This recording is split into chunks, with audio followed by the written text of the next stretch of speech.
Good morning to everyone, and thank you very much for having invited me to this very timely event on eliminating digital divides and safeguarding human rights. I would really like to salute the efforts of the Chinese authorities in organizing this event, as it is really a key discussion that we really need to have. The pandemic has actually demonstrated us quite harshly the importance of this discussion. So my name is Luca Belli. I'm professor at the FGV Law School, where I coordinate the Center for Technology and Society at FGV, and I direct the CyberBRICS project. And today I will speak about a very particular way of bridging digital divides by empowering the unconnected. I will speak about community networks, which are an alternative solution to eliminate, or at least strongly reduce, digital divides. So let me share my presentation. I hope everyone can see this at this point. So as I was mentioning, my presentation of today will be about bridging digital divides through community networks. And I will use as reference, as key material for my presentation, these 4 books that we have published along the past 5 years as outcomes of the United Nations Intergovernance Forum Coalition on Community Connectivity, a multi-stakeholder group that precisely analyzes the issue of community connectivity, of community networks. And so here you can find all these books freely available on the IGF website and also on this dedicated website, Connectivity. They are about case studies on community networks and their governance. Then a book dedicated to how to build community networks, a book dedicated on policy frameworks that facilitate community networks, so let's say a suggestion for regulators.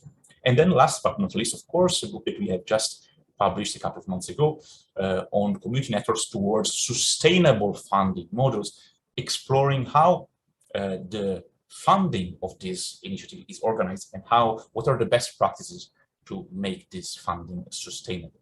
Now, the Latin American case is also very important. I am also suggesting this report we published 4 years ago, actually, analyzing community networks in Latin America, because due to the considerable problem of connectivity that still persists in Latin America, there have been a lot of examples of these community networks flourishing in Latin America, but also several regulators in Latin America have developed some very interesting regulation and policy approaches that could be considered as best practices and should be also considered by other regulators around the world, perhaps reproducing them in their national frameworks. So the first question of today is, what are community networks? They are crowdsourced distributed networks. So they are built by the unconnected themselves, who becomes the protagonists of this effort. So they are built, they are utilized, they are managed in a bottom-up fashion by the local community as a common good, as commons. So they are a very interesting example also of empowerment of local communities that stop being digital outcasts and become the protagonists of their digital futures. They are managed in a democratic fashion by a group of individuals and entities that can organize this management, like NGOs, could be also local businesses, public administrations that become the directors of these initiatives and trigger this multi-stakeholder cooperation that leads,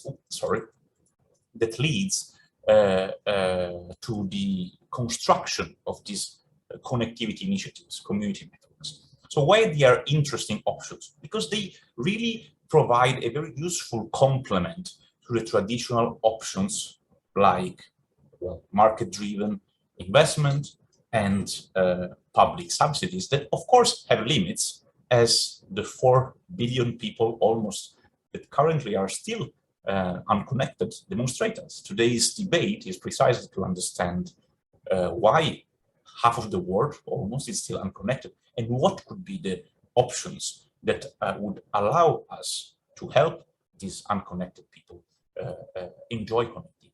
So community networks, they complement the existing models, and they can succeed to connect what are traditionally and the doctrine, the scholarship calls these areas market failure areas, rural areas, peripheral areas of low income, where people, the majority of the unconnected live, and market players obviously fail to connect them.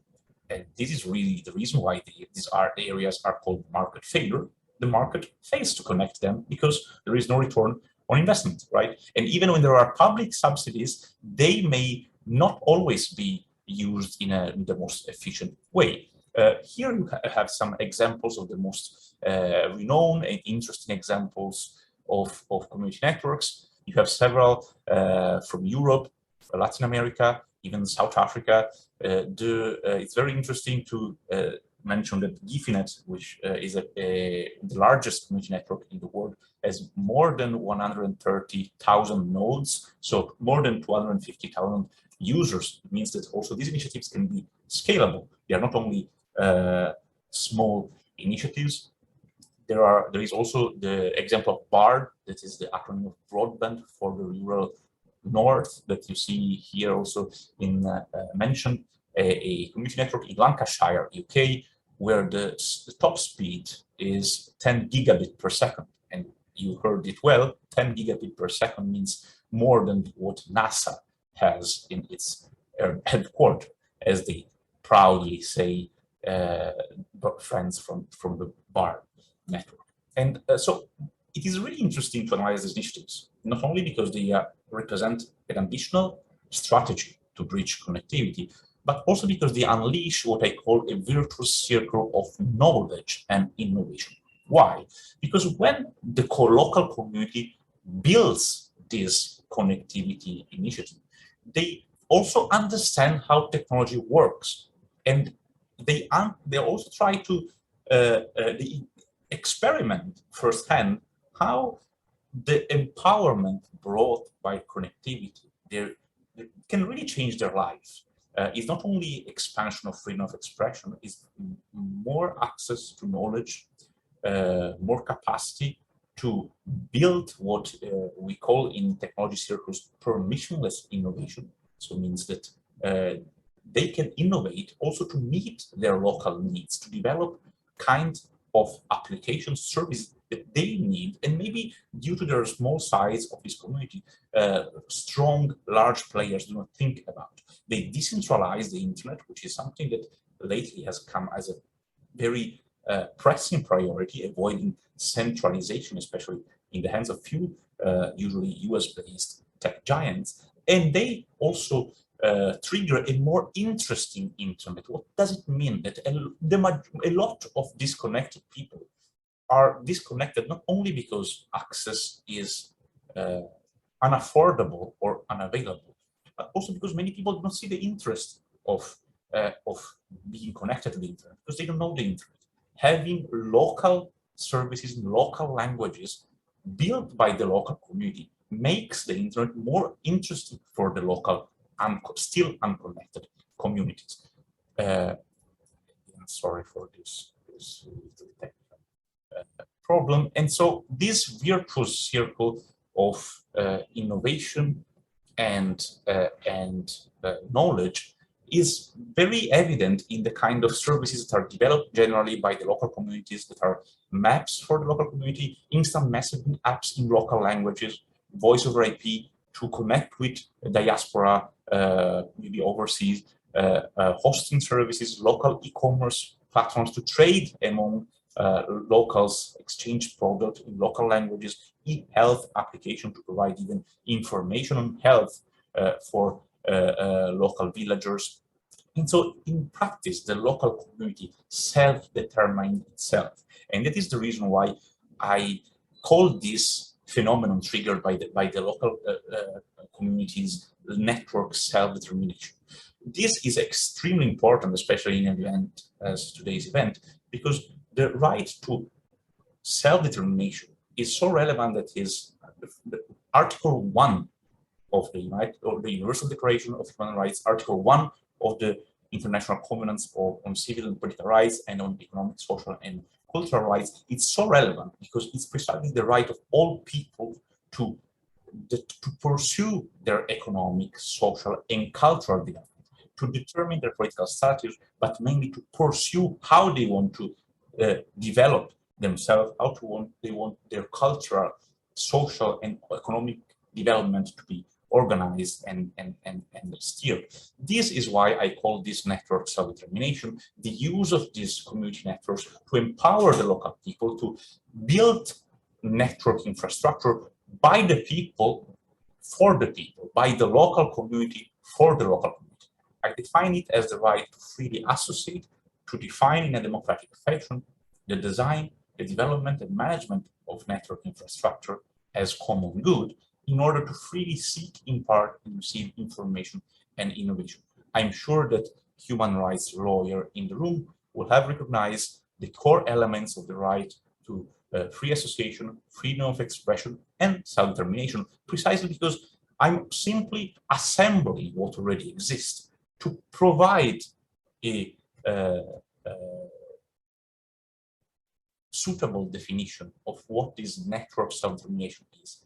The construction, the management of connectivity for the empowerment, for the full enjoyment of human rights. If you want to know more, you can read these 2 chapters in the books that I mentioned before. You can also read this IETF journal article on network self-determination when building the internet becomes right. I'm sure this will be interesting for you. And then to finalize, what can be done to facilitate community networks? Well, there are some very key policy steps that could be adopted. Define community networks legally, simplify licensing and authorizations for community networks that usually are very small scale operators and made by communities for non-for-profits usually, so they do not have large legal departments. They are groups of people that wants to create connectivity, simplify equipment approval, adopt spectrum sharing policies and non-discriminatory interconnection obligations, which is extremely important for these initiatives to thrive. And also, what is very important is to facilitate these initiatives with funding or with tax exemptions, ideally with both. Again, if you want to have very clear instructions on how to do so, there is this book on this blue book that you see on the left on building community network policies. And these are also analyzed at the LATAM level in this report that you also see here. And just to finalize, two very trivial example of how this could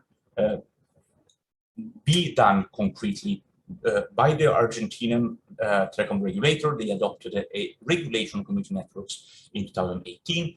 The Brazilian telecom regulator also adopted a waiver for small multimedia communications providers, so for not only for community networks, but for any kind of small provider that will not need to have a license if if the size of this provider is less than 5% of market share, which is a very relevant size. Now, just a final consideration. I would not argue that community networks are the silver bullet that will change the world, but there is nothing to lose by allowing people to build the internet themselves. So I see a lot of benefits and very few costs in allowing people being the protagonists of their digital futures. If you want to know more, of course, you can download these books. Thank you very much for the kind invitation of today, and I wish you an excellent event. Thank you very much.